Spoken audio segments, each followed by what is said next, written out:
Can't stand. Which Steelers are going to benefit most from Matt Canada's firing? What do you do with a potential Justin Jefferson-less Viking squad once again on Sunday Night Football? And is one NFC breakout receiver officially back? Those questions and more, plus the fifth-place team owner in the FFPC main event, Ben Hook, drops by to talk about the battered Ravens receiving room, Raheem Mostert's big day today, and much more. We've got a great show for you. Farrell Elliott is here. I'm Eric Balkman. Stick around. Your high-stakes fantasy football hour starts now.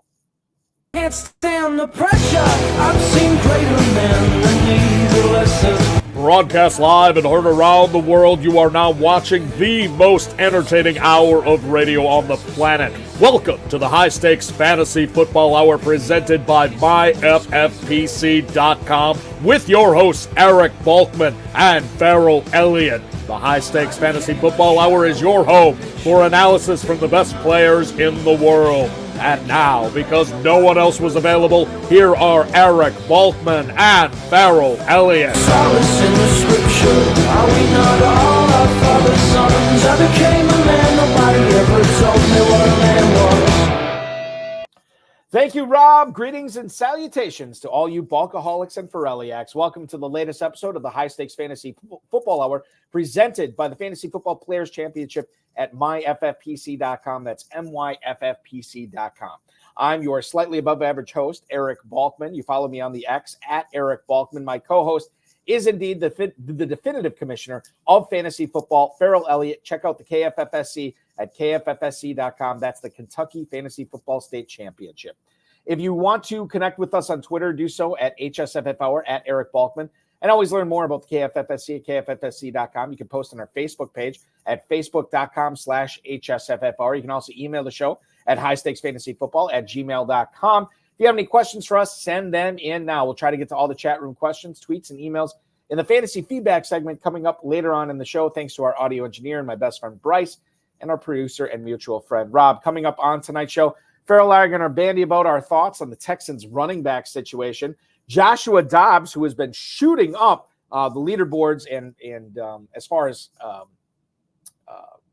the highest point mongers for quarterbacks in the FFPC this season. We're going to talk about him and then the fifth place team manager heading in to week 12 in the Fantasy Football Players Championship main event. Ben Hook is going to drop by. He's going to talk about the Bears running back situation as well as Rashid Shaheed with no Michael Thomas and much more. If you are looking for some weekly action in the Fantasy Football Players Championship, go to MyFFPC.com, MyFFPC.com to play the FFPC Weekly Challenge. No draft, no salary cap in this, no convoluted rules. All you have to do is choose the 10 players if you want to play without kickers and defenses, or the 12 players if you want to play with kickers and defenses by 1 p.m. on Sunday and watch the points pile up on your team. The slant here is you can only have one player per team. There is no stacking. If you want Kelsey, you can't have Mahomes. If you want Lamar Jackson, you can't have Zay Flowers or whoever else we're going to talk about tonight with the Ravens. So that's at MyFFPC.com. You can enter for as little as $35 and win up to $2,500. MyFFPC.com, MyFFPC.com.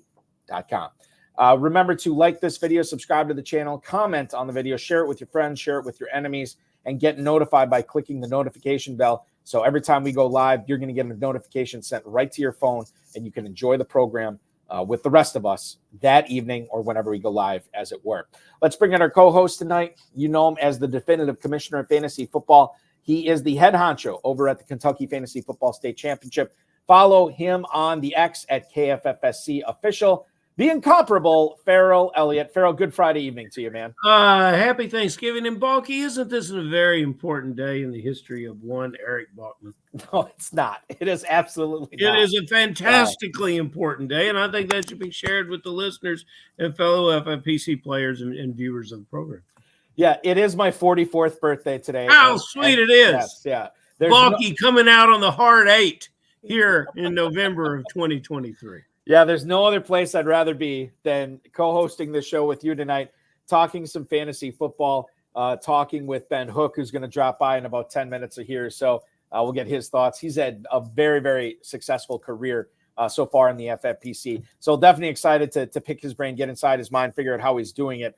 Another guy who's had a very successful fantasy football career in both the FFPC and the KFFSC is John Terry. He's already chiming in. Thank you for the birthday wishes, JT. Appreciate that. He says, good evening, gentlemen. CJ Stroud or Lamar Jackson this week? I'll take questions I didn't think I'd have to answer at the start of the season for 400, Alex. This is crazy to think about, but it's legit. This guy, and Farrell, you and I have been very effusive in our praise of CJ Stroud this season.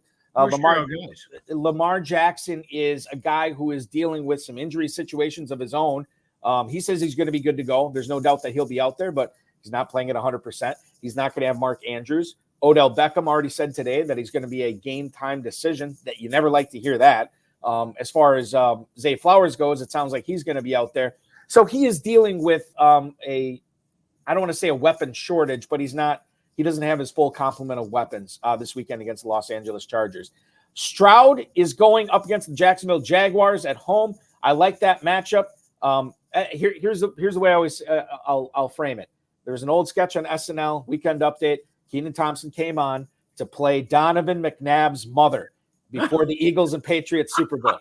And the host asked Donovan McNabb's mother, who are you betting on in the Super Bowl tomorrow, the Eagles or the Patriots? She said, I like my son, but I love my money. I'm betting on the Patriots. Farrell, I like CJ Stroud, but I love my Lamar Jackson. I'm playing Jackson over Stroud this week. I think, Balky, you've got to look at believing in what Stroud is a top 5 point producing quarterback in fantasy football, and Lamar has fallen out of that. I think Jacksonville is a passing neutral team. They're kind of right in the middle. So it is a good matchup. Baltimore travels to Los Angeles to play the Chargers. Is that correct? Yes. And so it's very difficult on that kind of positive weather, good situation, lean on Lamar, missing some of the pieces. He's got 2 fairly athletic tight ends.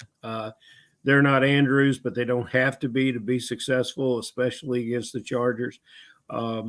Perhaps Zay Jones could enjoy some of the target share similar to what a Tank Bell is getting at Houston. And, you mentioned Singletary. We'll get to him later, but he's carried the ball 52 times in the last 2 weeks, which suggests to me that they're trying to limit some of Stroud's the responsibility and how they lean on this player. So I will vote with you on the weekend that the University of Kentucky and University of Louisville do their annual grudge match, which we expect Louisville to come out on top.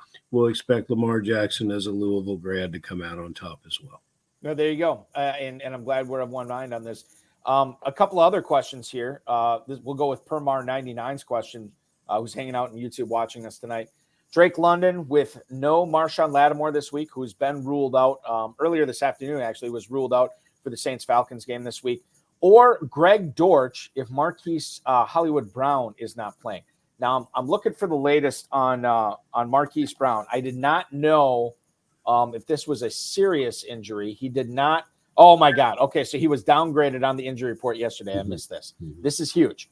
Marquise Brown, he never let, and these are always red flags for me. Whenever a player gets downgraded in the middle of the week, he did not practice yesterday, limited on Wednesday, could not go on Thursday. I'll look for an injury report today. But, man, this is trending in the wrong direction for Brown. Farrell, I kind of like London, even with Arthur Smith and without Marshawn Lattimore. Sure. And Permar is trending in the wrong direction. We're going to change him to Permar 88. He's dropping. He has some really great questions, though, but this is not one. Although Greg Dortch, we dealt with on the show before, and we have begrudging respect for the player. London is the top receiving wideout target in Atlanta for whatever that might be worth. That's what you should stick with.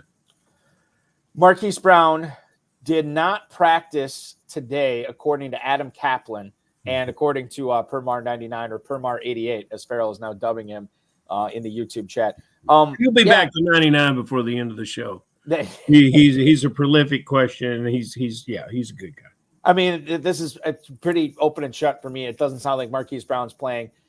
So then you have Dortch versus London. It's London for me. I'm with you, Farrell, on this one.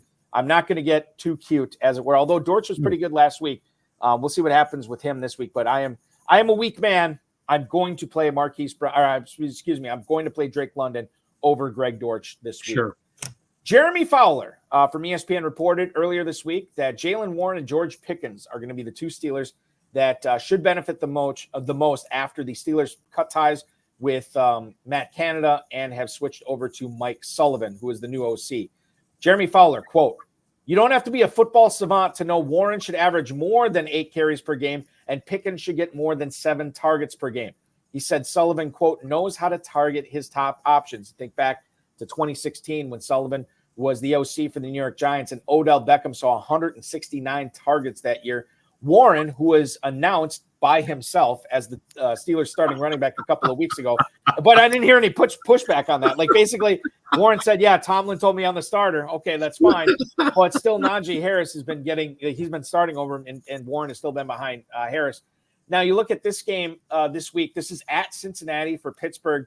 Warren, you're probably, regardless of the OC, if you were sitting Warren, you're probably still sitting him.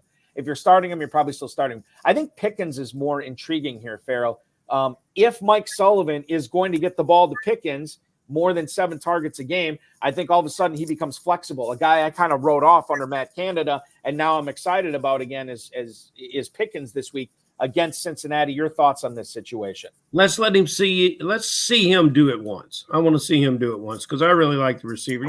And Permar just dropped back in. He says he had the prescient foresight to start Christian Watson ranked 50th. And ranks don't matter, Permar. I agree 100%. It's about the feel of the player, and he's ready to go off. You look at what those young players are doing in Green Bay now that you can say, these receivers, man, I can go forward with them. Do you see that touch? Did you see that touchdown pass to Jayden Reed? Yeah. Did you see that touchdown pass to him and what Love threw? These young players are getting with it and getting at it. But still, I want, we're still dealing with the same quarterback. We're still dealing with a football team that wants to win 20-17. So we're not going to get we're not going to get those. Let's go back to Tank Dell. We're not going to get all those targets for Pickens like we're getting it for certain players around the league. So, I want to see it once before I trot Pickens out, especially in the so important week 12 of the FFPC. I was working on the show last night, putting it together, and I had a Tank Dell blurb up on my screen. Mm-hmm. I take that back. I had a bunch of players listed on my screen, and my daughter, who's 8 years old, came down and she said she was looking at it. She's been on the show before, Farrell. You know her. And she looked at the screen and she's like, "Oh, do I know any of these players?" And it was just a bunch of receivers. I'm like, "I don't think so, honey." And she goes, "Ooh, Tank Dell." And I'm like, of all the receivers, Devontae Adams and CeeDee Lamb and AJ Brown and Justin Jefferson, like all these, Tank Dell. You don't know who Tank Dell is? Yeah, I do. Who does he play for? Houston. What? And she said, yeah, Houston. I'm like, what's the Houston football team called? Now, she did say Texas. She did not say Texans, but she said Texas. Maybe I'm rubbing off on her. Maybe she's going to be the future replacement for me on this show someday. Because the fact that she was all about Tank Dell, more than I'm about Tank Dell right now, red flags going off in my head as well. Okay, so here we go. Permar99 has another starter set question. Rashid Shaheed, we're going to talk about him with our guest tonight, so we'll circle back to this as well. Rashid Shaheed or the Kansas City number 1 wide receiver the past 2 weeks, Justin Watson. Permar99, just so you're aware, we don't have 8 teams on bye this week. Unless you're playing in a super deep league, I don't know if you should be considering this team, but I don't know the shape of your team. Maybe you're heavy on running backs, light on receivers. That's a possibility. I don't have a good feel on this, Farrell. I'm leaning towards Shaheed on this, but I'll let you weigh in on it. Shaheed or who? I'm sorry. Justin Watson from Kansas City. Oh, man, those are 2 interesting ball players. Based on what's happening in New Orleans, plus the fact that Carr comes back, and Carr has been willing to target Shaheed deep within the year. They've also been willing to give the ball to Shaheed. He's run the ball. He's run for 1 touchdown. I can see elements in that player's game that take him to a big top score this week. And I've been a big Shaheed guy for a long time. And I'm not sure what he's doing in the return game, but he has explosiveness there. We are dealing with a defense. How does Atlanta stay in these games that their quarterbacks haven't been able to quite deliver? They stay into these games with good pass defense, and that's something that we've got to consider here. In Watson's case, it's not always going to be raining sideways when he tries to catch the ball. And they look as if they're getting this player open on drag routes and slants over the middle. And as long as Mahomes keeps the play going, that's going to be very, very valuable for a receiver that can do that and catch the ball. I think that we've got an overabundance of riches with these two players, and you can overthink it and drive yourself crazy. And who asked this question? This is Permar. Well, Permar will have to follow his gut, just like he did on Watson. We don't know what his gut tells him, but so far he's having a pretty good week. Stick with your gut, Permar. You're back to a number 99 in my book. You got the downgrade and the upgrade within just minutes, Permar. Yes, so we appreciate that as well. We're it's fluid. It is fluid. We're very fluid on the show. In fact, we're very fluid in the chat room tonight with all the questions that are being asked of us. The Dizzle chiming in, confidence in Kyren Williams this week. So for me, it is low confidence on it. That said, I recognize the ceiling. I understand what this guy's been doing before. And it sounds like he is not going to be eased back in. It's not like they've had it. It's not like the Texans running back situation where in Damian Pierce's absence, Devin Singletary's really taken a stranglehold on all the touches there and done a lot with them. We haven't necessarily seen that in Los Angeles with the Rams. So with Kyren Williams, I'm playing him in pretty much all the leagues I have him in. But it's more of a ceiling play for me. I don't necessarily see a great floor there, but there certainly could be one here. Your thoughts on Kyren Williams, Farrell? I know it kind of depends upon the team that you have, but what kind of production are you looking for him this week?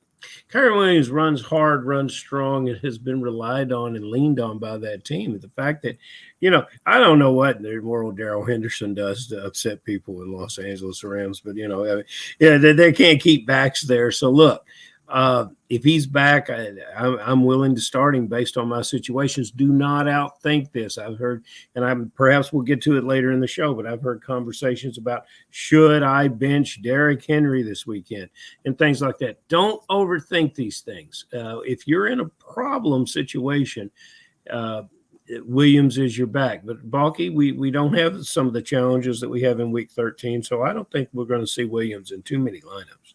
Okay, and it's interesting to see because I know he carried a lot of teams to this point, or a month or so ago, and now these teams have tried to figure out. Some of them have died on the vine too, like they didn't make the playoffs, or they're not going to make the playoffs, or they're really struggling to make sure that they can extend their season. Kyren Williams could be their last hope, and it could be a desperation play this week. Like I said, I'm playing him in most of my leagues, but I have tempered expectations on that. If we are low on Kyren Williams this week, then who to start? Kyren Williams, James Conner, or James Cook. Out of those three, and this, by the way, is coming from our buddy Jimmy Williams in the YouTube chat. Williams. I like, out of those three, I would say probably James Conner the best out of those three. That's the best resume that I like in a good matchup. If I have benefited from Kyren Williams and believe in him, I'm back to my gut. I'm hanging over there with my man 99. And we're going to figure it out, and we're going to probably go with Kyren. Man, that's what makes fantasy football such a blast. Yeah. You know what else makes NFL football such a blast is John Terry's comments on the stuff that is not fantasy related. Oh, yeah, John Terry. Thoughts about Dolly Parton yesterday. 77 years old, wearing a Dallas Cowboys cheerleader outfit. Listen, I was not as encapsulated and enraptured by it as Tony Romo apparently was. But, hey, man, 77 years old, she takes good care of herself. Flaunt it if you got it. Buddy, I tell you what. Yeah, I had some interesting text come in from that one, and including my buddy RJ, who's 89, that I drive over to pick up his lottery tickets and sometimes take him to the bank after the Social Security runs. And he called me with some rather off-color comments during the whole thing, and he thanked me for telling him to watch the game. Yeah, there you go. That's why you can't skip the halftime show. Although the NFL did skip the late halftime show, they played about 5 seconds of Steve Aoki during the 49ers Seahawks game, and then they went 5 seconds. Didn't understand that. Like 5 seconds, 15 seconds, whatever it was. Since we're keeping Louisville focused in the show tonight, Bucky, did you happen to catch Jack Harlow halftime of the Detroit game? Yeah, well, obviously, I mean that's my beloved Packers, right? So I was watching that, and I thought that was bizarre. I thought the setup, like the musical set, seemed like something that was thrown together almost last minute. Yeah. And then he had that guy who I don't, and like, listen, Jack Harlow, God bless him. I know he's Louisville royalty. I'm not the biggest fan of his music. He's got a couple of bangers, which I like, but I don't know who the other guy was that came out with him and then sort of just disappeared. I didn't know what was going on there, but yeah, it could have been his brother Nick, but yeah, I don't know. Oh, okay. All right. Well, listen, you come to the show for the great fantasy analysis from Farrell Elliott and some Jack Harlow family trivia. And at the CFL Grey Cup last week, Doc Hutcherson and I got Green Day, which played the hits from when I was back in high school or something. It was good. That's good. You know what else is good is picking the mind of a guy who is near a few spots short of winning $1 million grand prize in the FFPC main event this year. We're going to bring in our guest tonight.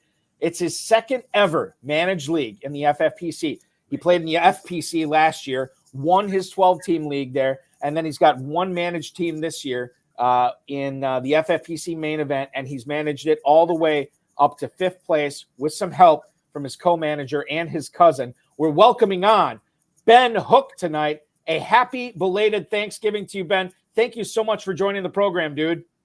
Thank you, guys. I'm excited to be here and happy, I guess, post-Thanksgiving to you as well. Yeah. Absolutely. Thank you so much. Now, we have to – you can give the shout-out to your cousin who's also helping, help draft this team with you, helps run this team for you. Give the shout-out to him and then tell us who the true brain trust on this team is that has managed it into the top 5 heading into this week of fantasy football. Yeah, and that's the thing. I texted him earlier. He's actually under the weather, so I'm not sure if he's watching this now.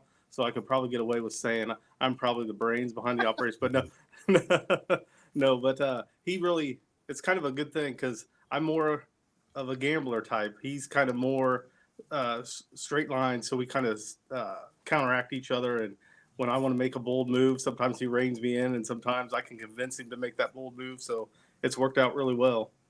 And he was a co-manager in that league we had last year as well. You're certainly, this is one of the highest batting averages we've ever had on the show. The kid who batted 1,000, Ben Hook. That's pretty good. So tell us, when you're not hanging out at the top of the leaderboard in the FFPC main event, what are you doing for a living?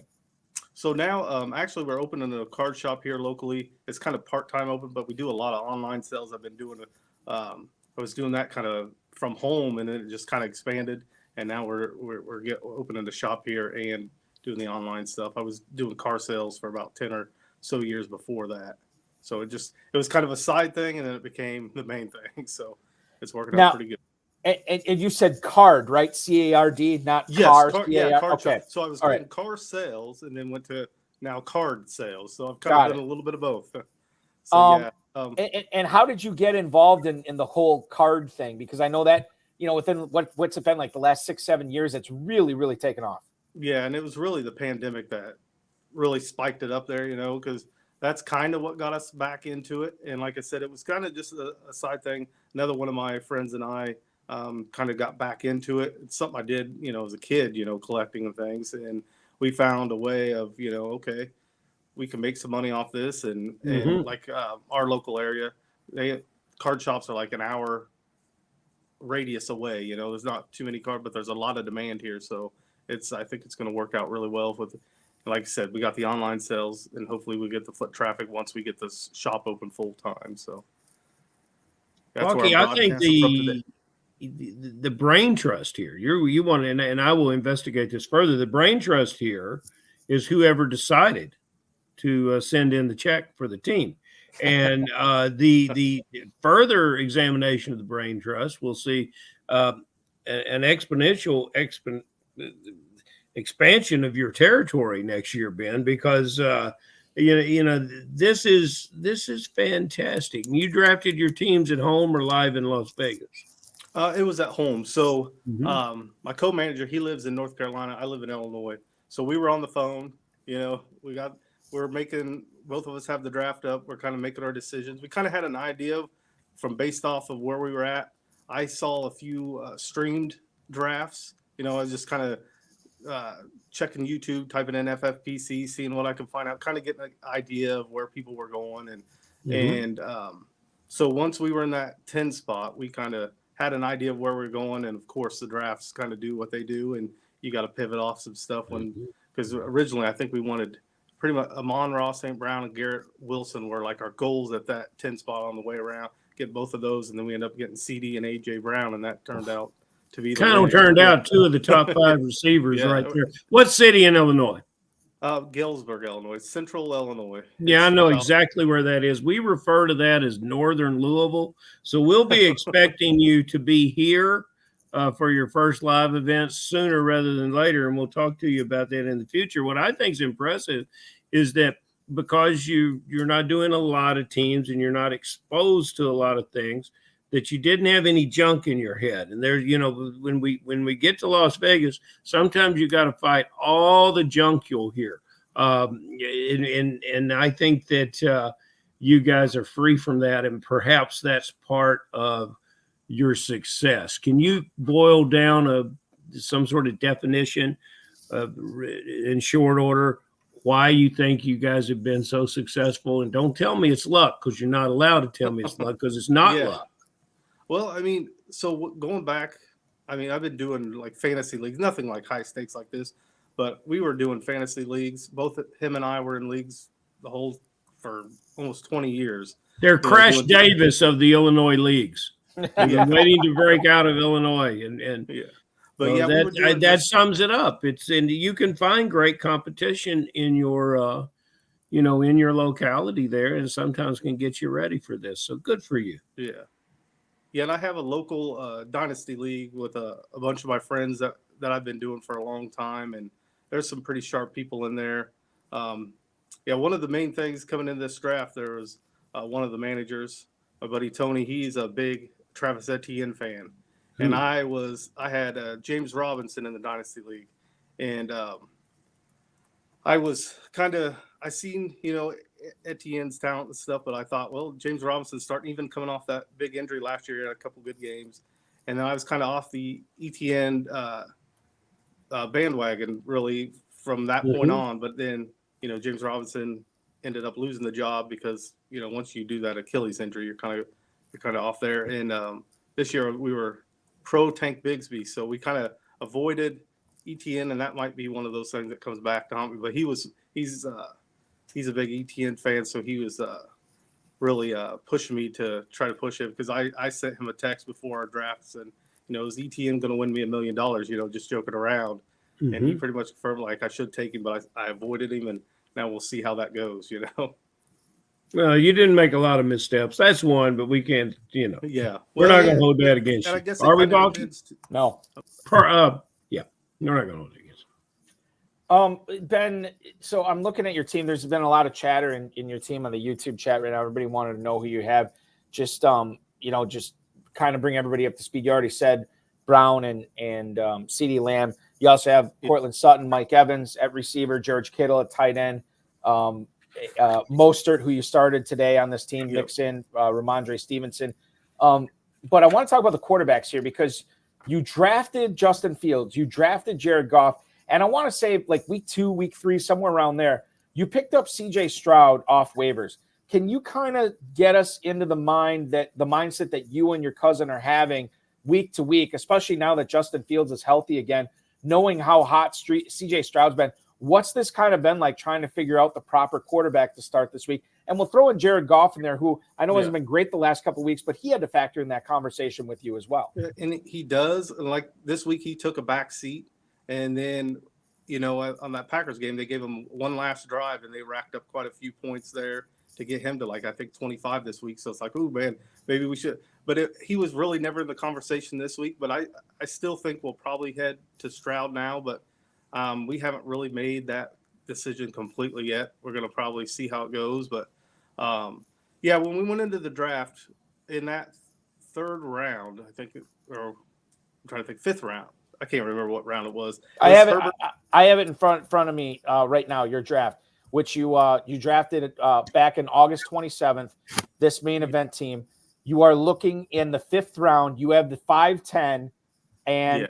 there is no quarterbacks off the board in the 5th round until the team before you takes Justin Herbert. Yeah, and that was the thing. We wanted Fields because we kind of thought, okay, with his rushing ability, I thought he would run a little more than he did at the beginning of the year. And being a Bears fan, I'm kind of like, oh, do I want to take Fields? But it was at that point, it was if Herbert and Fields both were there, we were taking Fields. But if somebody took Fields, we would have been taking Herbert right there as well. So we kind of knew we wanted to take one of those quarterbacks because we talked about Jared Goff was another one we wanted to take late. So we just figured we'll take a quarterback here that has really high upside. Because, I mean, if Fields was running as much as he was the past, he could Jalen Hurts type points. You know, Jalen Hurts has got that tush push, and he's picking up 6 points just like that when they're on the goal line now. But yeah, so that was kind of our thinking on the quarterback situation. And like you said, with the Stroud thing, that we just last year we did our team, and we did the Kelsey Andrews 1-2, and then in those drafts you could get the quarterback later. You know, so we got Mahomes and stacked them together.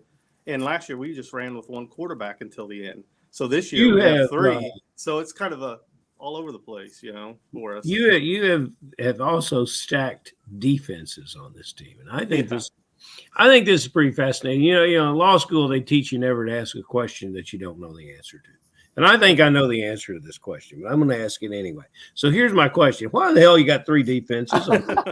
That's a good question. That's my question.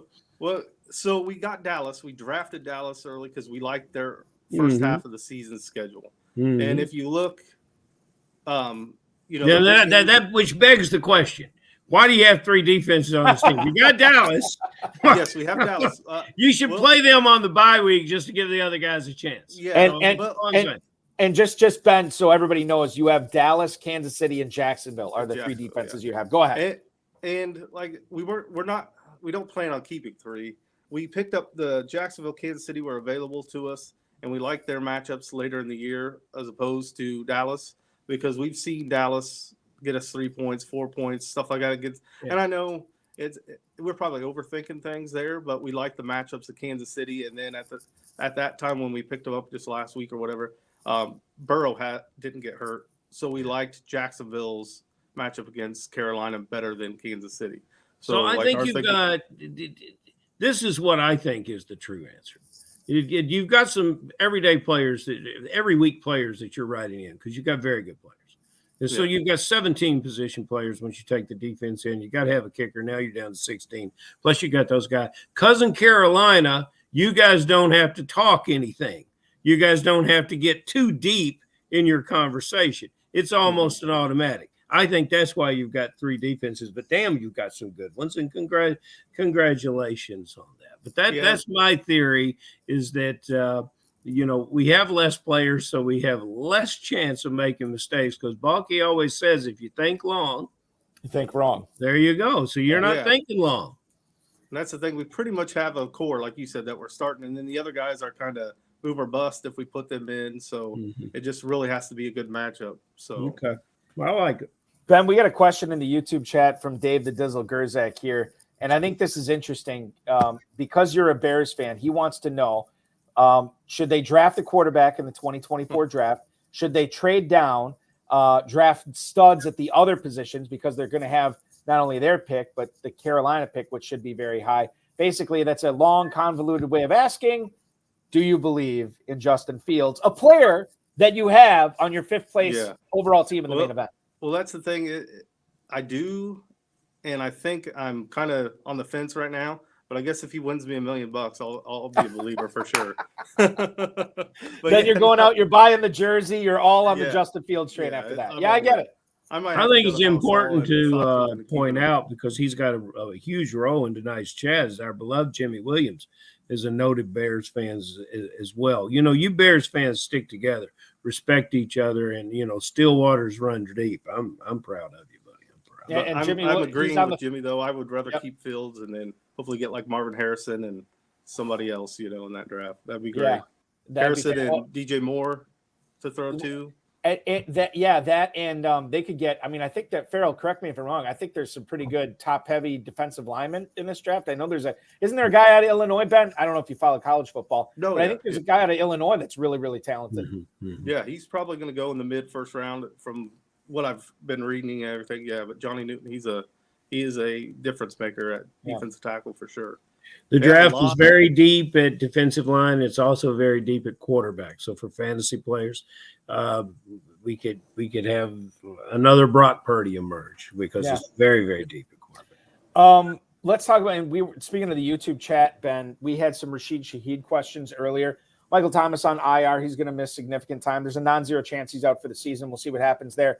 But just focused on this weekend, the Saints go to Atlanta to play the Falcons. Obviously, Chris Olave is a guy that everybody's going to be starting. But what about Rashid Shaheed? I mean, is he flex worthy this week for you? I know it depends upon your roster, but how do you feel about starting him this week? I think depending on the team, but yeah, I think so. I wish he had a little bit better matchup than Atlanta, but he's one of those. He got 9 targets last game. It was 2 different quarterbacks, throwing to him. So, but he's good for one long pass, and then if he could take that to the house and he's getting those 9 targets, he might get 5-6 catches this week and might top that 100 yards with a touchdown. But it's one of those, it's boom or bust kind of with him. So you can get that high upside, but if you are in a spot where maybe you need more points and you have a guy with, a lower ceiling or something like that, maybe you take that chance to try. But like I said, his floor could be a little bit lower than some of the other ones because I don't think his role is going to change too much. With Michael Thomas out, I think maybe now they got Perry and it might be a Taysom Hill in there more often and stuff like that. So that might take away from what he can do. But he's definitely, it's a big play type player, more so than racking up those yards and receptions, I think. Ben, what about this question from Jimmy Williams in the YouTube chat? Rest of season, Rashid Shaheed or A.T. Perry? You only have room for one of these Saints receivers on your roster. Which one are you keeping? I would lean towards, I would keep probably Rashid Shaheed, because I think this will be a big week to answer that question too. Because if he's going to get 9 targets again, I'll take him every week if he's getting 9 targets. Because, like I said, he's got that big playability to where he could take 1 or 2 of those to the house, and you're having a huge week out of him.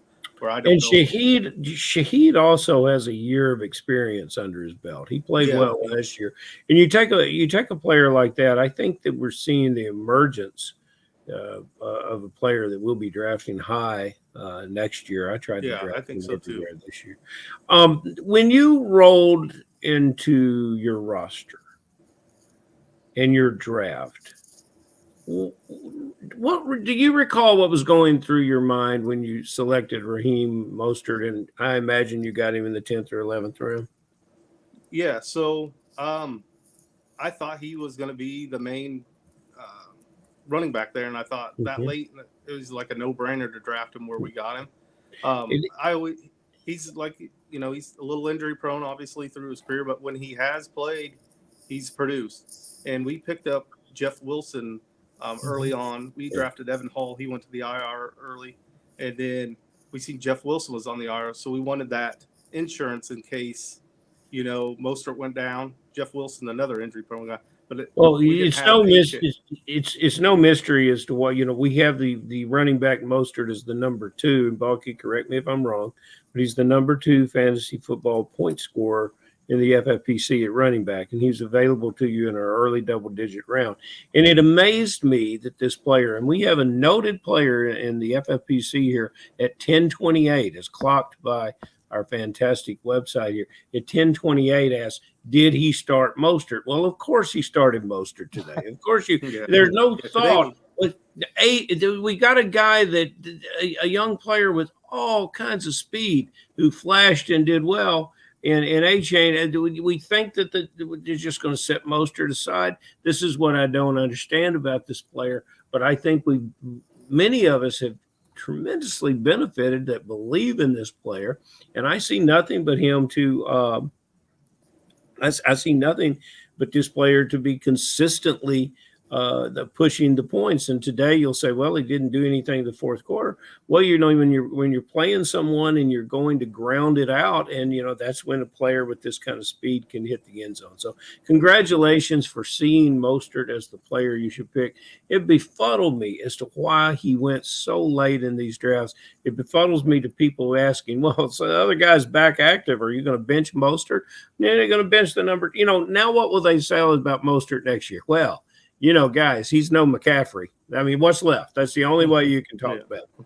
He's no McCaffrey. Don't you draft him, Ben, unless he's in the 12th round. Then you go ahead. Yeah. Interestingly enough, Mostert is number 2 for all running backs in the FFPC this year as far as scoring goes by total fantasy points per game. Do you guys know who the number 2 running back is in the FFPC this year and fantasy points per game? Any guesses? You just Mostert answered that. I didn't understand the differentiation of the question. Hold on. I horrible job explaining it. It's Friday night. It's late. I'm sorry. Mostert is number 2 for all fantasy points for the FFPC for running backs. Okay, for total fantasy points. Okay. If we switch that to fantasy points per game by running backs, guess who's average number 2 on per that? game. Average per game. Do you know who number 2 is on that list for running backs? Probably A-Chain. It is Raheem Mostert's real-life teammate, Devon Achane. Congratulations, Ben. I wish I had something to give for you, but our prize closet's empty. But yeah, Achane is number 2 by fantasy points per game. Mostert, ironically, or maybe not ironically, is 5th in fantasy points per game for FFPC running backs here. Let's shift our focus here to receivers, guys. Zay Flowers says he's good to go this week. He says the rookie wall ain't got him yet, which is good. That's what we want to hear for Zay Flowers. Odell He Beckham said that, Balky? He said not in so many words. It was something like, rookie wall ain't got me yet, or I don't something. That's like good enough. If he said rookie wall, I'm satisfied. I'm impressed. He used that term for sure. That is not paraphrasing. That's Boston College education. Yes, exactly. Zay Flowers sounds like he's going to go this week. Odell Beckham, we're not so sure. Might be a true game time decision for him, dealing with that hip injury against the Chargers. Now, this is a game that I believe is Sunday Night Football this week, Chargers and Ravens. So you'd be waiting around for this. Ben, are you better off not messing around with the Rashad Batemans, the Nelson Aguilars of the world at flex this week and just, worried about or concerning yourself with Zay Flowers, getting him in your lineup? I know there's no Mark Andrews, and obviously there's an Isaiah Likely decision that a lot of people are going to have to make this week. But who are the Baltimore pass catchers that you want to start against the Chargers in Week 12?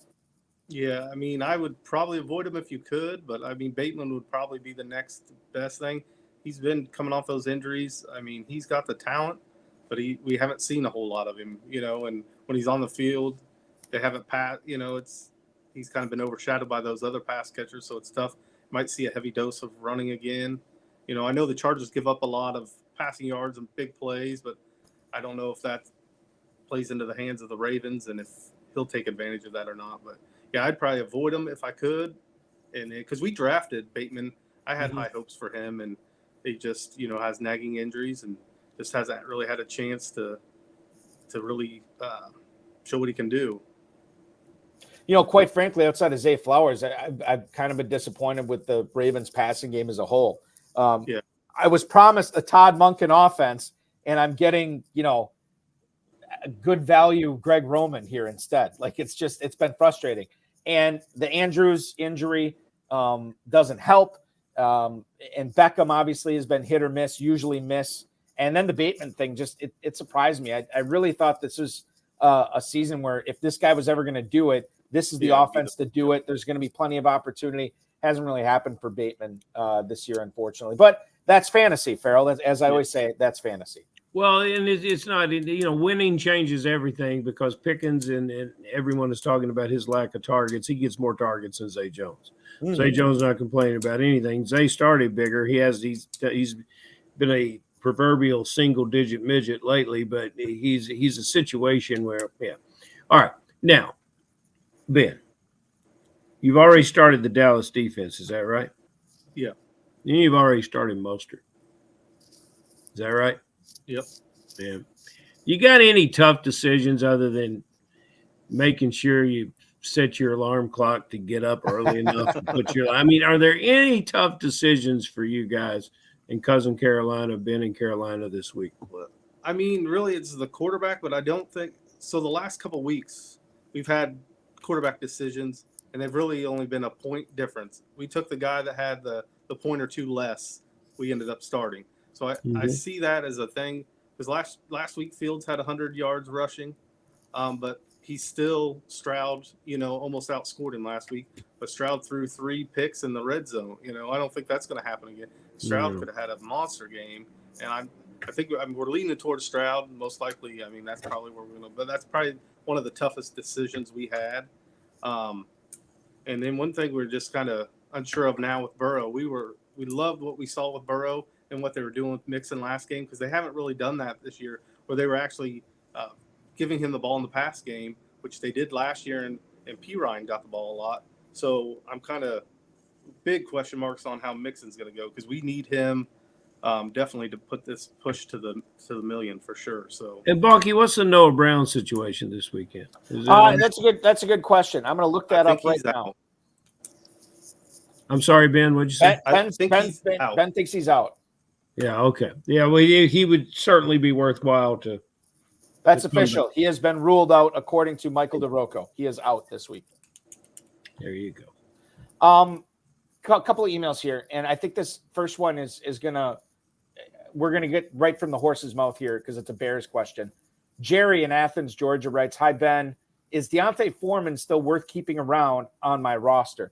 Now we bring this up all the time. Longtime FFPC player Adam Krautwurst, very successful player, co-host of the Deep End Fantasy Football podcast with Mike Shope.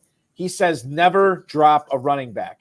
And while that is smart in theory, and I think it's something I like to subscribe to, you're also looking at D'Onta Foreman on this team as probably the number 3 running back now, behind Khalil Herbert, behind Roschon Johnson. Maybe he's the number 2, but he's definitely not the obvious number 2. We're looking for injury away type players. We're looking for a guy who is going to be the guy if the guy in front of him goes down. I don't know if that's Foreman anymore, and you could probably make the case that he is number 3 on that team. You weigh in on this, Ben, because you follow the Bears closer than I do. What would you be doing with D'Onta Foreman? Is he still a guy you want to keep around, or would you drop him for a different backup running back that's available? I would probably maybe keep him one more week because now Herbert's coming off that injury. He didn't look like like he did at the beginning of the year. And Foreman still looked like he had the juice, that he had when he was out of there. So it's like, man, is that going to be something the Bears notice, or is it just something Herbert's just got to play a few games to get that burst back? But it'd be tough because Foreman could come in there and get a few series here and there, and they could punch in a couple touchdowns. But yeah, that's one of those tough decisions. I put myself in some of those situations before, but you really don't want to be in that situation. So, but yeah, it's I would probably wait and see just if Herbert, looks great this week, then, it's probably a thing of, if you don't have or have a better option or someone to pick up, then go for it. But I think I would keep him at least in the short term. Yeah, Permar 99 chiming in, gets upgraded to a limited practice today. Plus, he says he's still the goal line back in Chicago. There is something to be said for that as well. Yeah. John Terry also seconding that. Foreman is not cuttable right now. That's where we're looking for that. And Khalil Herbert is an automatic bench for Permar 99 this week as well. Let's go back up to the Dizzle. He's got a who do I start here? Is it Zay Flowers this week against the Chargers? Is it Kyron Williams who's going up against the Cardinals? Or is it Devontae Adams who is going up against the Chiefs? Ben, if you can only play one of those 3 players, who is it and why is it Devontae Adams? No, I'm just kidding. Who would you start here between these 3? I don't know. I'm laying it out there. No, I would be going towards Adams. I mean, he's the main guy there. He's still they're going to feed him the ball more so than they did in the early season. I know the Chiefs defense is tough, but I would still go Adams, especially PPR. I have fewer questions with Devontae Adams, and I know like he's been scuffling a little bit.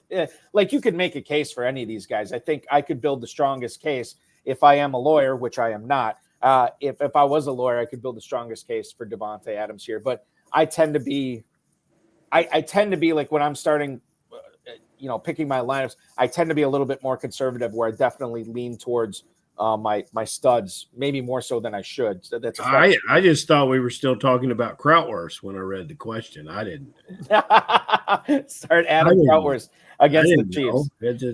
That must be a trick question. The Dizzle's got something working. Let's do this. Lance in Coopersburg, Pennsylvania. Ben, this is good because you got this guy in your main event team. How much would you trust Cortland Sutton in your starting lineup against Cleveland this week? Thank you, sir. Thank you, Lance in Coopersburg, PA, for that question. Now, you have Sutton on your bench right now, and it doesn't sound like you're really thinking too hard about starting him this week, right? No, that might have been if he had a good matchup. That Cleveland defense is tough, and Sutton is basically touchdown dependent on because he's not racking up a lot of receptions, a lot of yards, even though Russell Wilson does throw him the ball quite a bit. Mm-hmm. It's just not resulting.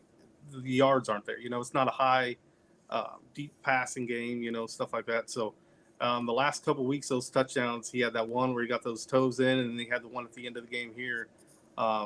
So he's really touchdown dependent. And I think that matchup's going to make it even tougher because I don't think there's going to be a lot of points scored in that game from just based off of what I think, with that Browns defense, probably, maybe the best defense. They just don't have the offense to help them out now.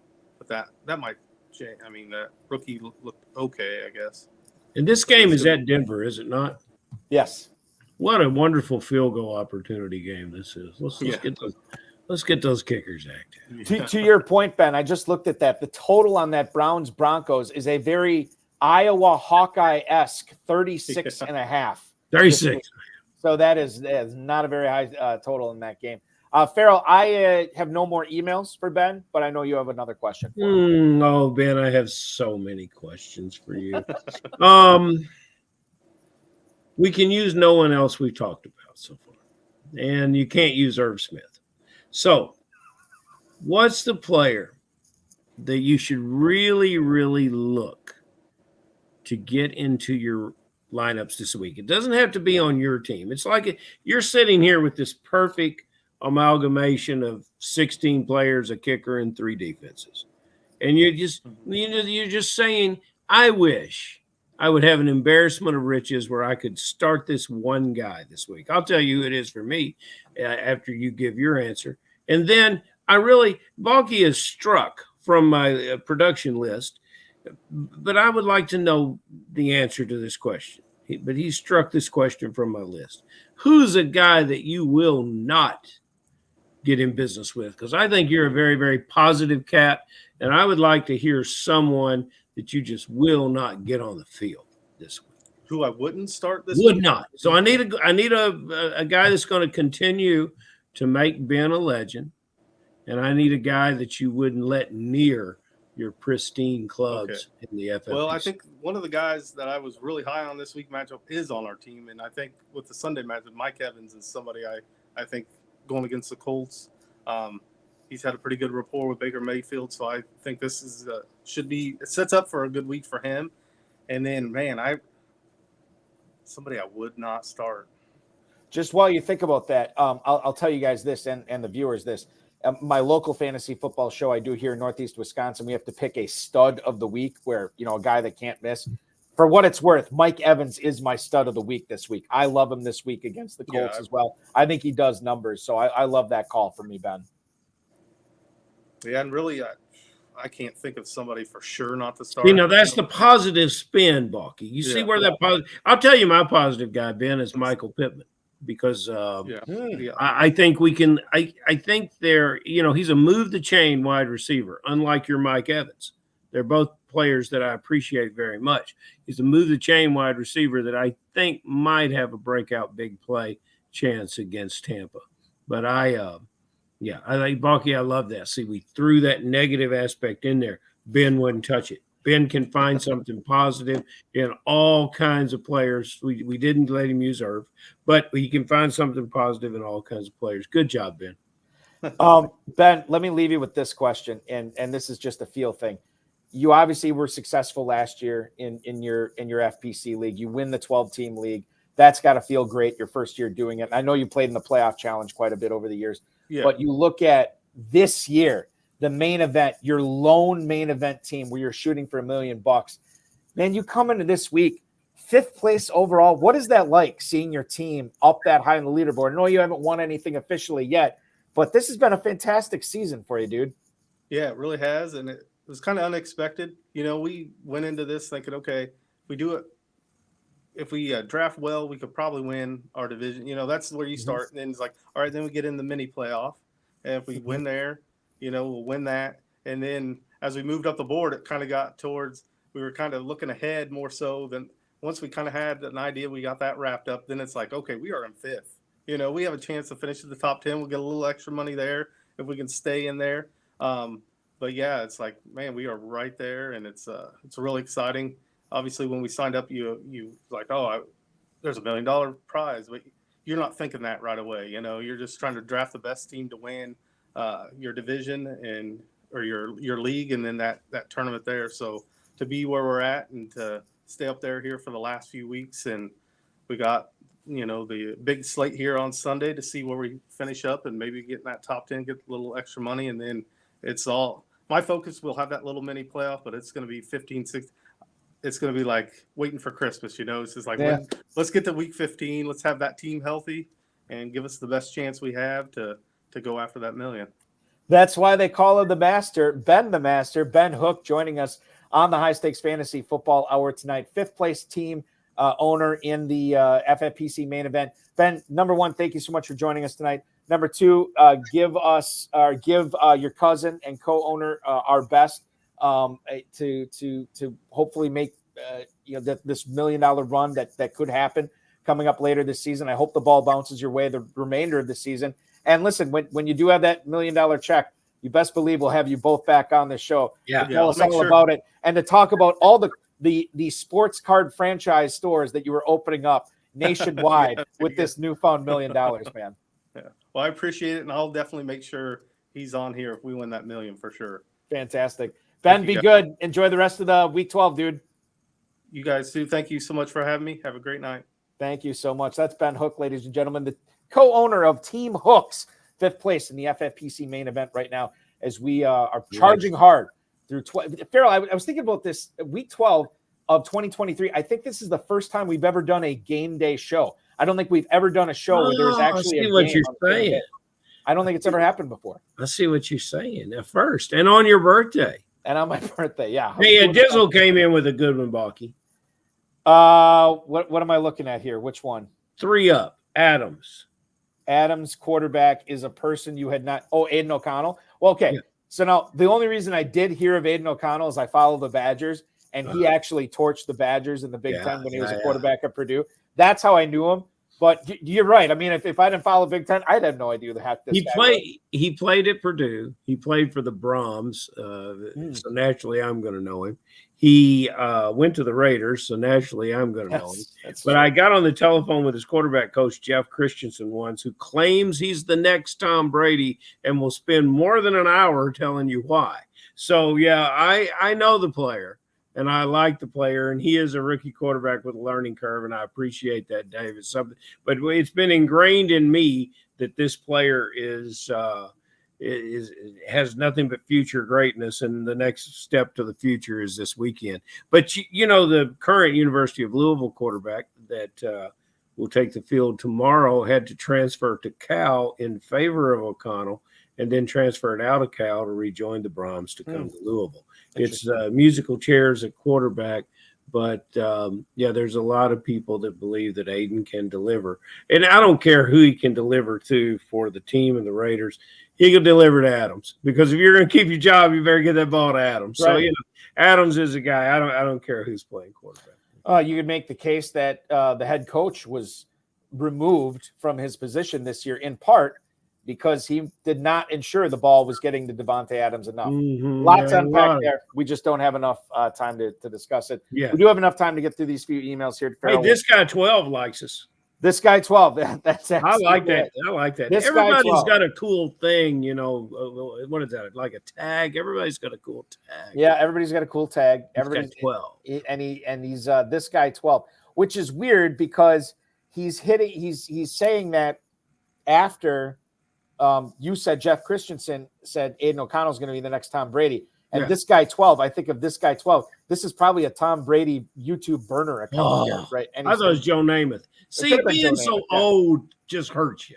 Bob. Just really hurts you. You're always playing catch up. And I'm finding that out as I'm a year older today too. As well. Charlie in Grand Rapids, do I play Hunter Henry over Tyler Higbee this week? Oh, Charlie, doesn't matter. Well, clearly an FFPC question here because you probably don't want to start either one of these guys in a non-tight end premium league.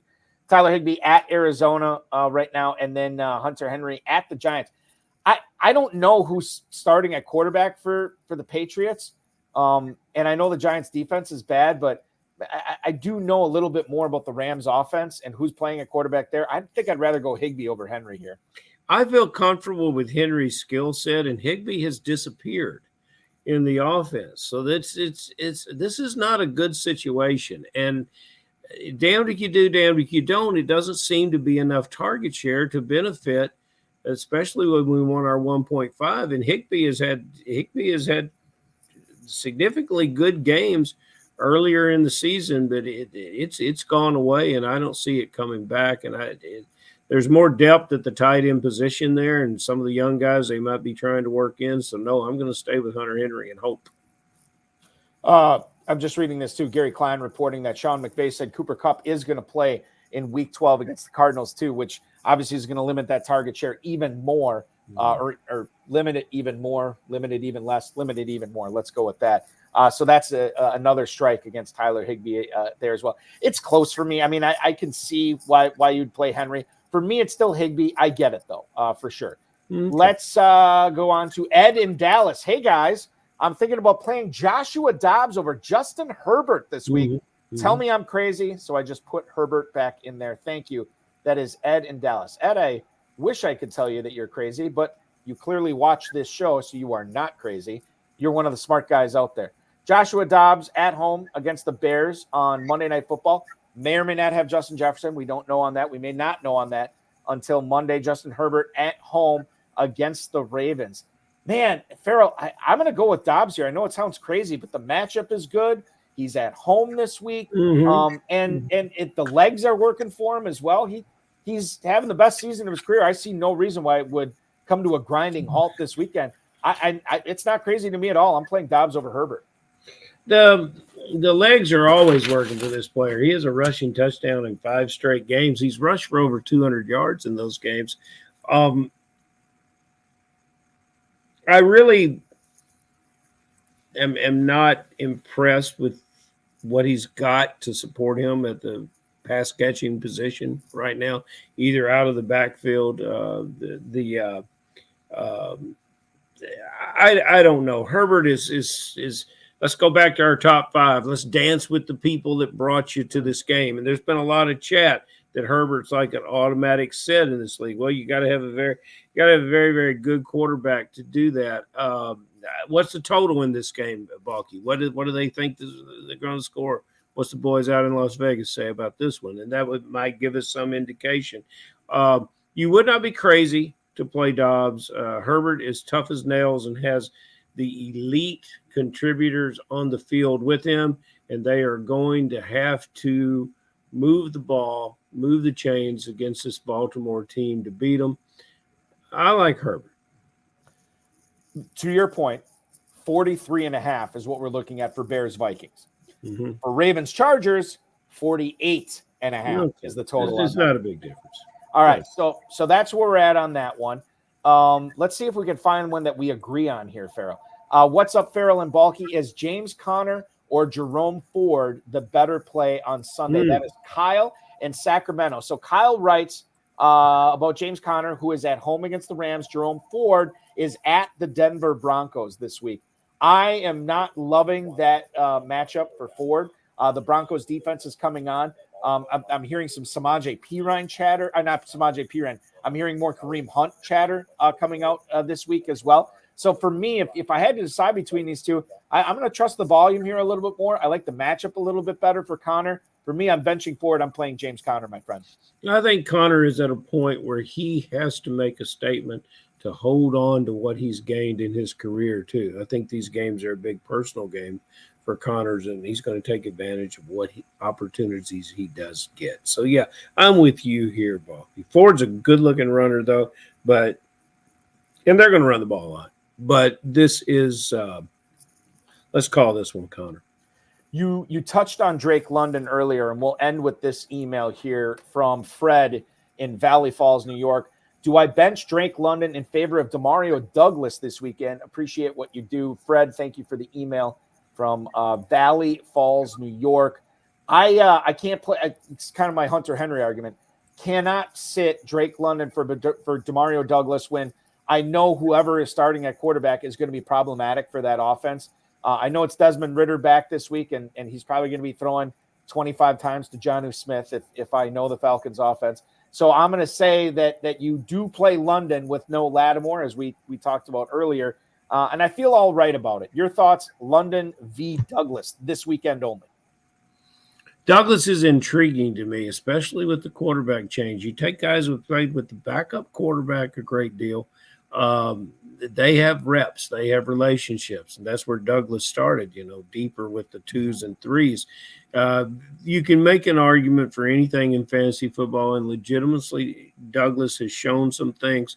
But Balky, Drake London is a superior athlete with a team that's yet to get it offensively, but they've made a quarterback change for a reason. And if that quarterback's going to be successful, it's going to have to go through London. So we will have to deal with that. And Permar 99, just to chime in real quick on what we were just talking about. Mm-hmm. Did you see what Alexander Madison and Ty Chandler did against Denver last week? He actually likes Ford here. So bear that in mind. And who sent that to us? Kyle and and I would say, Permar, that we like the Cleveland rushing attack. We also like we also like how they were trying to react to the quarterback at Denver last week too. Every week in the NFL is a new season, Permar. We want to look forward. We want to look at the future. We kind of like the pursuit element of the defense, a little different than what Denver had. We like what Chicago has there. Chicago also. They have difficulty defending the pass, so we might see a different kind of attack. This is a lot of things going on. So I will say this about Permar 99. Also, he's on it. Christian Watson could be a sneaky league winner, and to pick up Dontavian Wicks next week. So any guy that is hailing the Green Bay Packers on this show obviously warms the cockles of my heart. So thank you so much for your contributions, Permar 99. All those young players in Packers, and you lost Musgrave, your tight end. Yeah. But look, you've got 4 pass catching young players that are talents there in Green Bay. And Rodgers may come back. Who knows? And you had Tucker Kraft catch a touchdown last week or this week as well. He should have had one last week, but he couldn't tightrope it enough along the sideline. So yeah, there's good things happening in Green Bay. Very fun to watch that game yesterday on Thanksgiving. We'll see what happens against Kansas City next week. A game that the Dizzle and I will be at Lambeau Field as personal special guests of one young Taylor Swift. Going to be exciting. Look for us on the broadcast. I'm just kidding. Don't look for us on the broadcast. We won't be on the broadcast. Going forward here, we will be back live next Friday, and Farrell Elliott will be here with me to help you with all your Week 13 knowledge in the FFPC and KFFSC. Week 13 questions, I should say. He's got the knowledge for you. Check out the Kentucky Fantasy Football State Championship at KFFSC.com. Farrell, a belated happy Thanksgiving to you, my friend. We will talk again real soon. That is Farrell Elliott, ladies and gentlemen, the definitive commissioner of fantasy football at J. Farrell Elliott at KFFSC official on the X. Make sure you're checking him out there.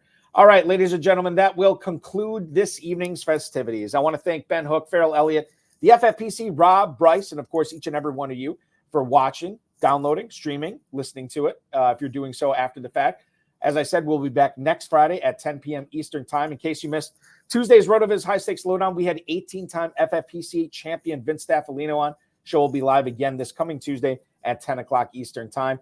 And we did not do a high stakes fantasy football show last night. We did it on Tuesday on the Better Sports Network, on all the socials there. You can check that out on demand, either on the Better Sports Network YouTube channel or the FFPC YouTube channel. It was the GOAT District's John Daniel. So JD and I chopped it up for 2 hours, a lot of fun. And then this coming Thursday at 7 o'clock, NBC Sports Edge and RotoViz's own Zach Kruger will be my guest co-host. Go to myffpc.com to play in the FFPC Weekly Challenge. myffpc.com. No draft, no salary cap. Just choose the 10 players or 12 players that you want by Sunday's kickoff. You can play with kickers and defenses or without them. Watch them ride through the weekend's games. Remember, only one player per team, no stacking in that contest. It is a carbon copy of the World Championship, the world famous Fantasy Football Players Championship Playoff Challenge, which will be launching here soon. We'll let you know when that is up and running. You can start joining that as well. As far as the weekly challenge goes, enter for as little as $35, win up to $2,500. Remember to like, subscribe, comment, share, and get notified every time we go live. Thank you so much for watching. Appreciate each and every one of you. We'll talk with you on this YouTube channel again Tuesday night at 10 o'clock. This show will be back Friday night at 10 o'clock. Your holiday weekend is probably already going on, but for historical sake, I'll say it, your weekend officially starts now.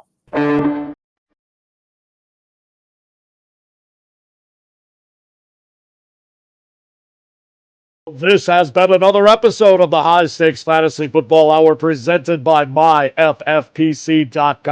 It was broadcast live and was watched around the world. Balky and Farrell will be back next week with more analysis, more interviews, and more advice from guests much smarter than they are. Thanks for watching, and we'll talk with you again next week. I know I do this every year, but it's very important that I go out there say this for Thanksgiving. Very thankful for all of you who are playing in the FFPC, watching the show, making the show possible, listening to it.